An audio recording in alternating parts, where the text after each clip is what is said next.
है, समस्या से लड़ना समाधान है। और वो आप तभी लड़ सकते हैं जब आपका भगवान का भरोसा दृढ़ होगा और नाम जप करोगे तो कोई ना कोई रास्ता भगवान ऐसा निकाल देंगे जिससे आप समस्या से बच जाएंगे।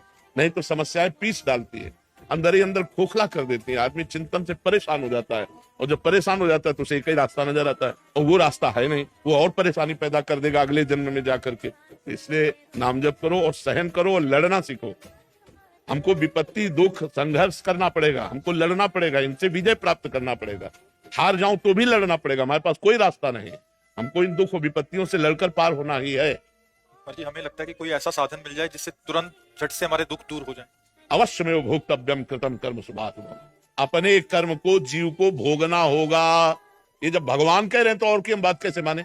भगवान कह रहे हैं ना, अवश्य में भोक्तव्यम कृतम कर्म शुभाशुभम, भोग भोगना होगा। ये सब इधर से जंतुर बनाने से और राख लेने से और कलावा बनाने से तुम्हारे प्रारब्ध नहीं नष्ट हो जाएंगे। हाँ, पवित्र कार्य है, करना चाहिए गृहस्थी में, देव मंगल के लिए, जगत मंगल के लिए यज्ञ करना चाहिए, हवन करना चाहिए, ब्राह्मणों के द्वारा अनुष्ठान कराना चाहिए, लेकिन प्रारब्ध भोग नहीं करता, खुली बात है। हाँ, हम ऐसी एक कला जानते हैं जो ऐसे दुखों में भी आप सह सकते हैं।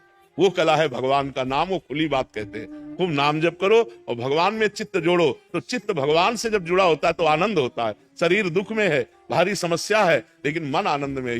यही बात है। सा वही मन कृष्ण पदारविंदयो, मन भगवान कृष्ण के चरणों में लगा है तो आनंद है, राधा जी के चरणों में लगा है तो आनंद है। अगर मन संसार में रहेगा तो कष्ट ही भोगना पड़ेगा। कोई ऐसा नहीं, इतने पढ़े लिखे डॉक्टर, इतने बड़े सर्जन, इतने बड़े सब भगवान ने तो बनाए हैं। अगर छू से होता तो बढ़िया काम बन जाता। डॉक्टरों की जरूरत क्या है? बिल्कुल इधर उधर मत भटको, किसी को कोई परेशानी है सीधे अस्पताल जाओ। जैसे हम दवा करवा रहे हैं, टेबलेट खाते हैं, डायलिसिस करवाते हैं और भगवान की शरण में पड़े और नाम जप करते हैं।